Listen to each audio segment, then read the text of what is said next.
Hi, everybody. My name's Adam. I'm going to be talking to you about mixology tonight. Louder! So, I'm not a professional bartender or anything like that. I'm a YouTuber. We started a channel for primarily home bartenders and cocktail enthusiasts to be able to learn more about cocktails so that they could make these really nice drinks right at home. You can find us on YouTube there if you want to check it out. We're not big now, but we're going to be huge really soon. So the first cocktail I wanted to talk about tonight is the Pisco Punch.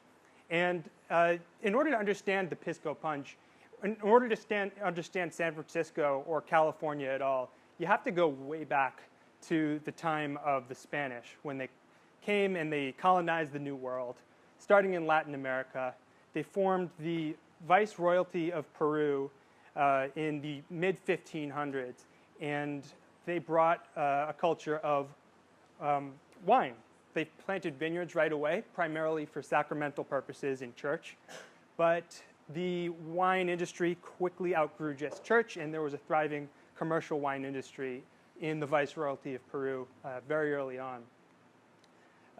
By the end of the 1500s, the Spanish monarchs weren't super happy about the production of wine in the New World because it was competing with Spanish wine. So they banned new vineyards. They introduced other regulations about what you could and couldn't do with grapes. So the people of Peru responded by taking their grape juice and distilling it. And they called it aguardiente, which is the forerunner for what would ultimately become Pisco. So what does any of this have to do with San Francisco? Well, back in the 1800s, California in total and San Francisco was part of the Spanish colonies. And San Francisco was called Yerba Buena at the time. It was very much a frontier Wild West town, and it was not very organized. It wasn't part of the United States. But there was a lot of trading that happened with other parts of the world, particularly Latin America.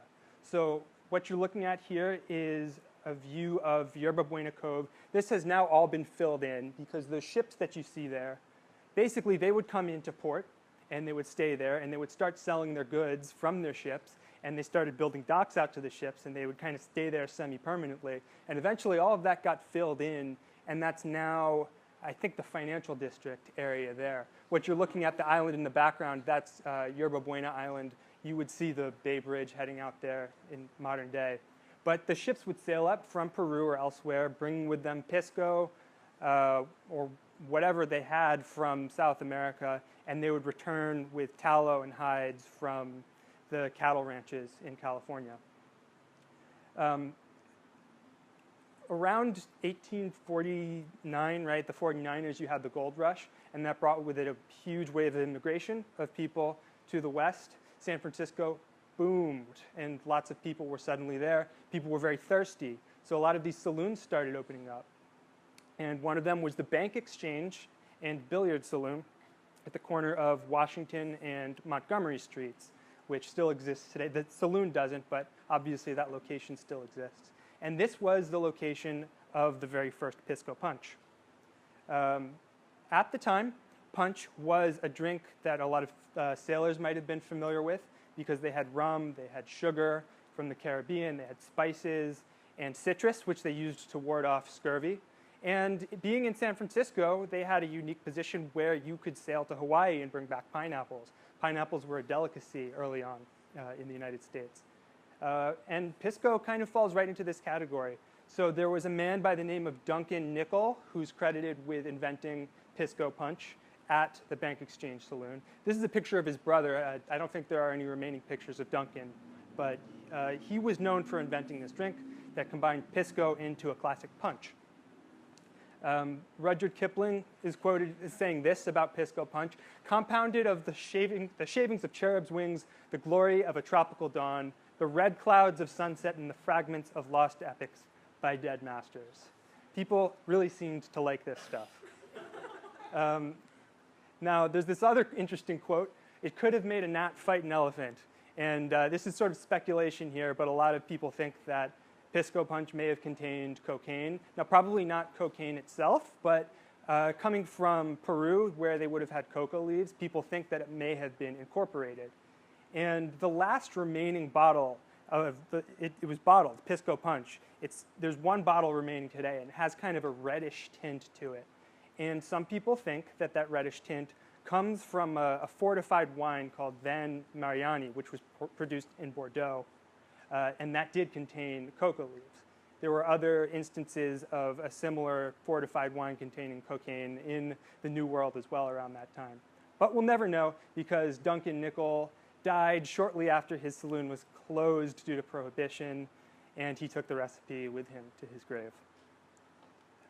So moving on, this is a little bit later in the history of San Francisco. I call it the Barbary Coast period. It's called the Barbary Coast because it was named by these sort of pirate types who came here. They sailed here on ships, and it reminded them of this wild area.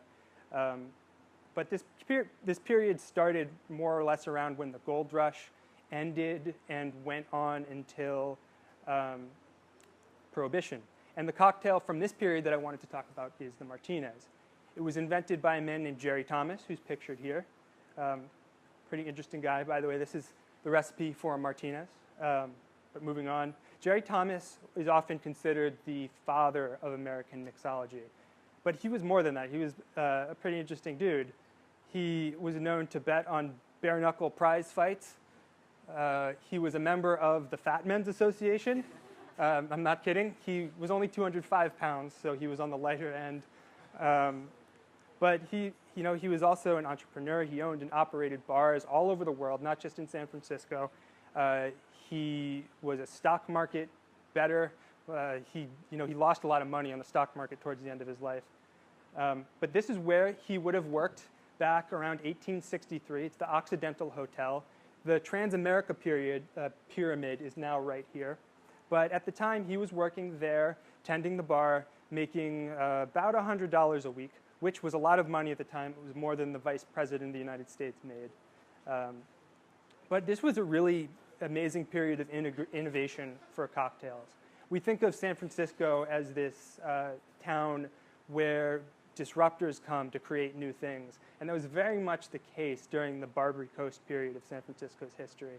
A lot of the cocktails that we still know and love today, like the Martinez, and literally dozens, if not more, of cocktails, were invented in San Francisco and other parts of the country during this time.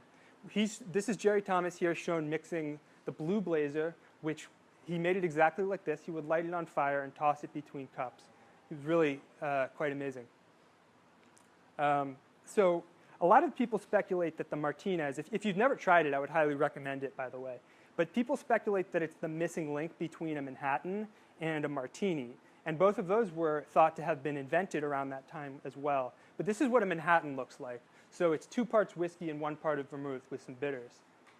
This is what a Martini looks like. So you have the same ratio, but you're substituting gin for the whiskey, and you're using dry vermouth instead of sweet vermouth. And nowadays, people tend to go a little bit lighter on the vermouth. People like a dry Martini. But at the time, this is likely how people would have made it. But if you look at a Martinez, going back to this chart again, we're using gin, we're using sweet vermouth, and a little bit of maraschino liqueur. That's not in either of those recipes, and then orange bitters as well. So people tend to think that this was kind of the missing link in the genetic history of the Martini, so to speak. Going forward, there was an earthquake in 1906, burned down a lot of the saloons in the Barbary Coast area of San Francisco. This is a view from Buena Vista Park of the fire. You can see people are there out enjoying it as people sit out in the park nowadays to enjoy the nice weather. I think that's the truffle guy there. Then Prohibition happened. I could do a whole talk on Prohibition, but we don't have time for it. The only thing I will say about Prohibition is that there was a lot of liquor being drank by all accounts, but I have a theory that it wasn't a great time to be into cocktails. And the reason is a lot of the bartenders were driven underground, so they either stopped or they moved out of the country. And a lot of the cocktails that we drink today really weren't invented during this time period. So most of the great cocktails that I love came from before Prohibition. So it was a tough time for cocktails in San Francisco. Then there was the Great Depression. So we've had a few hardships here. That's John Steinbeck, by the way. You know, if you've heard of John Steinbeck, he's from this area. So, yep. World War II happened. But after the war, we get to tiki culture. There was a lot of stuff going on at this time. But tiki culture is a particularly interesting phenomenon. And the drink that I want to talk about is the Mai Tai, which I think is sort of the quintessential tiki cocktail. Mai Tai is getting a little bit more complicated now. There's a lot more ingredients to it. But I think tiki culture came from this sort of post-war nostalgia for the South Pacific. There was a musical and a movie called South Pacific. It depicted this beautiful tropical paradise. But you had soldiers coming back from the war. Many of them had stories of being in the Pacific Islands, or they had brought things back with them. So tiki culture sort of emerged out of that climate. The first tiki bar to open was called Don the Beachcomber, and it was in Los Angeles. It quickly spread across the country. In 1944, Trader Vic Bergeron, I think that's how you say his name, invented the Mai Tai. That was in Oakland, California. So tying it back into the Bay Area. Trader Vic's still exists today. This is circa 2012. I discovered Trader Vic's. Their flagship bar is in Emeryville. A really nice place. I recommend checking it out. You also have the Tonga Room. This emerged around that post-war era too, where you had GIs coming back after World War II. You had this sense of nostalgia. But okay, hold on a second. Isn't tiki culture really just cultural appropriation of Polynesian people? Yes, but if you choose to look at it in terms of the contribution that it made towards cocktails, I think on the whole it's a positive if you ignore some of the negative aspects. But the last thing I wanted to talk about is sort of what's next. And I don't really have any special intuition as to what will happen in terms of the development of the art of the cocktail. But what I would like to see happen is something that I call culinary cocktails. And there have been books written about this.